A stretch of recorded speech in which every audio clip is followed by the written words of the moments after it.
Mga langga, ubani ko ninyo magluto ta og pinakbet. First kay gisahon nato ang pakupsan nato ang taba para mogawas ang iyahang mantika nya di na ta magbutang og mantika mga langga.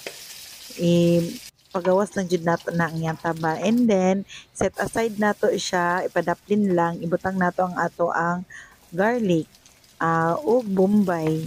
Gisahon nato na siya mga langga og taman kanang maluto na siya, golden brown na siya, ibutang pud nato ang kamatis. Lami kung daghan og kamatis ang pinakbet mga langga. Unya, naluto naman na siya guys no. Tawa na siya o naghapit na mapagod. Ibutang na nato ang atong gimarinate sa tuyo nga kanang unod, karne, unod sa pork. Nya atoan na siyang pabukalan para muhumok siya mga langga. Unya ibutang nato pod apil nato gisa ang atong alamang. Mao ni siya ang Virgo na uyap. Uyap man ni sa Bisaya good guys. Unya ato ang mix atong lutoon og taman. Unya naluto naman na siya but nga nato og water isa ka baso. Unya nor cubes og paminta. Unya ato lang jud pud na siyang pahumokon mga langga para humok.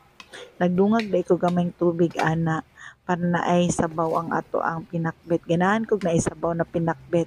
Nya ibutang na nato ang kalabasa. Pagbukal ana guys, action og bukal ilunod na dayon ang uban na mga gulay.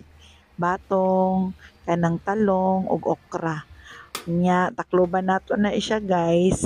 Mix na nato siya takloban tapos pag bukal na pud ana action na pud siya bukal ibutang na pud nato ang ampalaya. Wala na ko ginasagol kanang ginasabay sa ila ang ampalaya kay humok man gud ang ampalaya, dali lang siya malata nya mapait man gud na siya.